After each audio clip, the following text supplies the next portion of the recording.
Paltrocast. Aside from doing press, good day for you so far? Yeah, I mean, it's kind of just starting. I walk the dog. I try to get that in before the heat gets too oppressive, which it already is here in Nashville. Right, right. Well, new record coming out in August. How long has it been done for? Hasn't been finished for very long this time. It's interesting because because of the lockdown, my last album was in the can for a really long time, so long that I wrote another song and added it on. Uh, you know, before the release, so it ended up having an extra song on it. This one is pretty much like finished it, mixed it, mastered it, Mhm. shipped it off to pressing, and it's getting released s- soon. So it's actually kind of nice to keep the momentum up like this. You just roll. And you're probably going to hear the clickety clack of my dog Louie. There he is coming through the room. I don't hear that. As long as you don't hear my air conditioning, we're all fine. No, no, everything's good. Was it an easy album to make? I said it because some artists, when they're making an album, they have to drop everything in their life and it stinks. And then other people are like, it's a 9 to 5. I'm just clocking in, clocking out, making the album, and I can have my weekends. Well, I think I might be a choice C there because I do focus on it entirely for the time that I'm working on the album. So I do kind of drop everything, but I love it. I look forward to it. It's only about every 2 years that I make this the priority. I usually have 4 or 5 other things going on, a little bit of songwriting with soldiers, production, I'm writing with other people, I'm doing my own thing, whatever. But now it's like, you know what? These 3 weeks are just about the album. And Mhm. when it's only every couple of years, I think it's okay to do that. And so, yeah, it was all about that. This one might have been a little easier emotionally or psychologically because I'm on the other side, or at least I'm on my way to the other side of some of those questions and changes and harder things that happened on the last album. So this one's a little more like a looking back Hmm. perspective with a little more clarity. Well, you're a unique breed, and this is a compliment. We're going into the positive territory right here, Right. where you've had success writing for other artists, big artists. You've had the cuts, as they call them, and when you're making a solo album, is it one for one, meaning every song, if it's finished, it makes the cut, or Mm. do you pare it down from 30, 40, 50 songs to get to that final track listing? Well, it's interesting. I'm not sure how it shakes out this way, but I mean, I'll probably write 30 songs in a year, but there's only ever maybe 10-ish that I can really identify with as me. Mhm. And sometimes in the writing room, I'm writing for somebody else in the room. There's another artist in the room, and we're thinking that we're going to write for him or her. And every now and then, one of those songs, like later on, I realize, oh, the song knew before I did. That was what I wanted to say. I wasn't actually writing somebody else's thing. Um, but yeah, it just kind of pairs down on its own. It seems pretty obvious which ones I want to say. And then there's those handful of songs where like, okay, I'm going to sit down and write. I need this to get out now. And so it's very purposeful. It's very like, okay, part therapy, Mhm. part songwriting. Writing 30 songs a year is pretty prolific for a songwriter. There's a lot of artists I know who write 15 songs every 2 to 3 years, that kind Mhm. of a thing.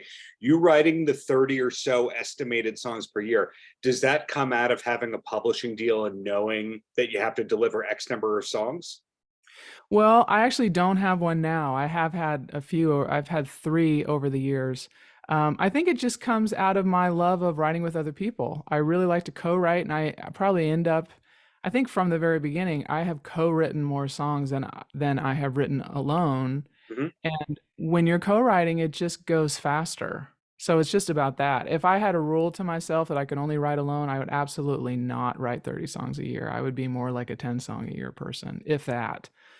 But when there's the opportunity, I live in a town here, Nashville, that is just chock full of incredible songwriters. And if I have the opportunity to sit down with them, I'm always going to say yes, and that's going to add up.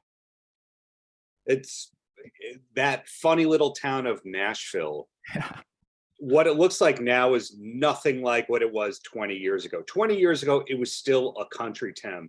And Hmm. now all the 80s metal people have moved there to Nashville. Every business savvy musician who doesn't want to pay certain taxes Hmm. has moved there in some form. Dave Mustaine is there. All Love it. these people are there. Yeah. So it must be easier to know, hey, any genre, we're here in Nashville now. When you first moved to Nashville, was it like that? Yes, I only moved 4 years ago, and there were 2 years where nothing much changed. Everybody was just kind of trying to survive it. So I really only feel like I've had maybe 2 or 2.5 solid years on the train that is the moving thing that is this place. And I started coming here from LA. I lived in Los Angeles my whole life until I moved here. And I Yeah. would come here pretty regularly. I had a publishing deal out of here. I'd be here maybe 4 or 5 times a year. And I saw the changes. I saw how completely different it was from when I first started showing up to 5 years later to 10 years later to 15 years later. And then now. And to me, the way I write, the way I want to move through the world, right now, Nashville is the friendliest that it's ever been. It's all of the genres, it's all kinds of people. But it still has the community sense. It's still, to me, it still feels like it takes community seriously. It wants to nurture itself. Everybody seems to be here to kind of help each other and realize that when you help your friend, it lifts everybody up. You just more, I don't know. And also, people who have lived here for years would probably hate that I'm saying this, but it feels closer to California now to me, I which I thought like there's about it. that. The LA people left for Nashville, and then the LA people also left for Vegas. They Oh, went to right. one or the other. Right, and the Vegas thing was because that was, like, one of the few places in the world where you could still afford a house for at least for a minute. I don't know what it is now. And Nashville used to be that place, but it's climbing fast. Like, if you're thinking about relocating here, you better do it soon because it's starting to catch up to California.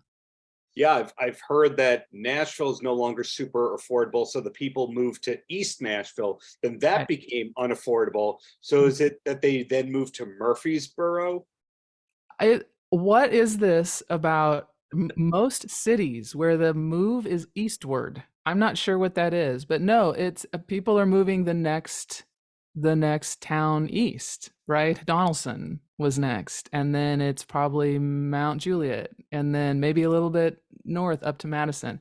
I managed to get in on the east side. I'm right off of Shelby Park, so um, I managed to kind of squeak in here.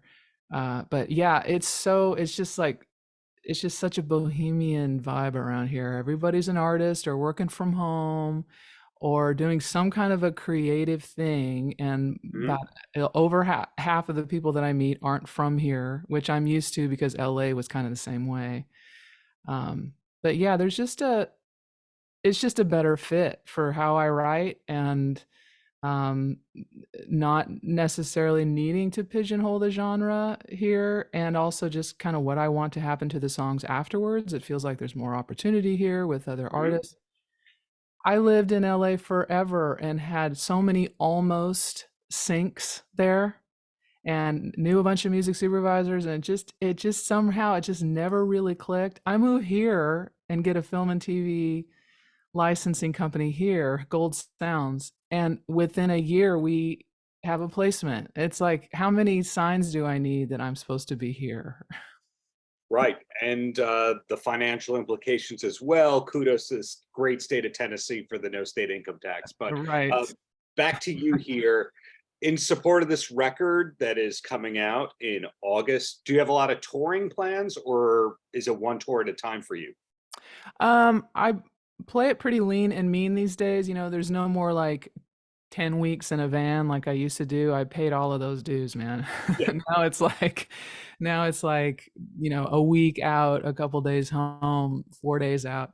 So the record comes out August 18th, doing a big blowout full band show here in Nashville. It'll be my very first full band since I moved here. Hmm. That's at Third and Lindsley on August 20th. And then I hit the road. I'm getting up to Columbus, Ohio, Pittsburgh, upstate New York, Portland, Maine, Frenchtown, New Jersey. So there's a nice little kind of swath up to the Northeast, and then a few dates through Wisconsin, a little run through Colorado. So yeah, it's handleable. It's humane. It's no more like overnight drives, but it's hitting about half and half places I've already seen. I've already been playing for years, and then a bunch of new places too. Well, I've got three stupid questions for you, and then I'll let you go.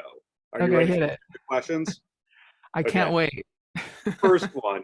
I know you as this respectable, craft-oriented singer-songwriter who also has had this success writing for other artists. But was there ever a metal or hard rock phase for you? Was it ever about Van Halen for you? Good question. Oh man, I hate to disappoint. I never had that phase. I never did. I definitely had phases of other kind, like I got really into jazz, like hardcore, like Yeah. Wayne Shorter, Sonny Rollins, Lee Morgan, like just all of it. And then, which is like the opposite of heavy metal, probably. No, there's a lot Um, of notes in that. There's a lot of notes in yeah, heavy metal. It's a different exactly. kind of shredding. That's how I look at it. You're right. It's still a shred. It's still, I'm going to show you what I can do and how freaking fast I can do it. Yeah. And I'm not going to succumb to a 4-minute single. I'm just going to show you how many notes I can do and what gear I have and annoy you. Has anybody ever tried to merge the two? Because they seem like they would probably get along pretty well. Jazz I thought player, like a sax player over a metal groove. How hot would that be? there is a track on Marty Friedman, the former guitarist of Megadeth's album, where he does that. But I was watching these Megadeth backstage videos and they were jamming on jazz before they went on stage. Okay. Alex Skolnick from Testament, I think he has a jazz trio. Page Hamilton from Helmet, he has a jazz trio. I think it's more common than we realize. Yeah, I figure as soon as I said it, I was like, there's no way I'm the first person who thought of this. But if that's your next project, hey, I would love to hear Oh, that. wow. Yeah, that would take a big shift. Well, stupid question number two. Yeah. Your name is very similar to Matt Sharp, who was in Weezer and the Rentals, who I Mhm. think is a Tennessee person. Have there been any run-ins or photo ops with Matt Sharp over the years? I have never met Matt Sharp, but I'm gonna keep an eye out now. We're probably related back there somewhere. I know that my Sharps come through Oklahoma, through Alabama. And I do okay, it's kind of a funny story. I think how it went way back, I don't know how many generations, but I think there was the Sharps without an E, which I am, and the Mhm. Sharps with an E. And I think at some point there was a rift and somebody like added the E because they didn't want to be the lowly Sharps without the E. And so they thought they were more highfalutin with I think there was something like that. It was either that or just like the lore of the family. But I think it's funny that we're the ones that are like on the wrong side of the track Sharps. I think he's from a military family. So if that's the case with yours, then it's closer than thought. Well, there's some. Yeah, I definitely have some family members in the military. I don't know. I will keep an eye out for Matt. And then the last question Cousin for you. Matt. Yeah, hi to Matt. Last question for you. TV recommendation. Do you have one? Because let's face it, singer-songwriters are not just listening to music all day. They're finding that inspiration from elsewhere. And these days, in this golden age of television, it's probably TV. Well, yeah, I do like to wind down to a little something at night. Uh, I have a problem. I watch so much true crime. It's like when I really want to unplug, it's Forensic Files or Dateline or 2020, and it's these awful, horrific, sad, brutal stories. And somehow that's what's relaxing at the end of the night. I haven't quite figured out, but I know that I'm not the only one. There's Yeah. a lot of fairly sane people who that's what they want to watch. On the other side, if I really want to just get silly, I've been keeping up with the Righteous Gemstones. Yeah. It is so ridiculous, and And everybody's awful, and you just can't help but be entertained. and the music's great on that. I Oh think it's yeah, Joseph Stevens doing the music on that. yeah, yes, it is. Um, yeah, so that's been a favorite. So the main takeaway is Maya Sharp has great taste. That's what we're learning here. I really? So yeah, if you think the Righteous Gemstones and or true crime is Yeah, you like the criminals. credit, I'll take it. The Yeah, gemstones exactly. are, no Oh, spoiler intended, kind of criminals. you're right. More than kinda. That's a connection. It's kinda like that's how I get my criminal side out, because I never break any rules ever, like to the point of like I'll pull up in the parking space to make sure I'm not in the red, like really over the top stuff. But the stuff I like to watch is crime. Sounds like the next record of yours is going to have a lot of songs about true crime, and I look forward to that. But It in the might. Thank meantime, you. hey, congrats on the new record. Looking Thank forward to the next gig in the New York area, and just keep up all the greatness. Thank you for the many years of great art, Maya. Oh, well, thank you so much for saying that. And thank you for having me, Darren. Paltrocast.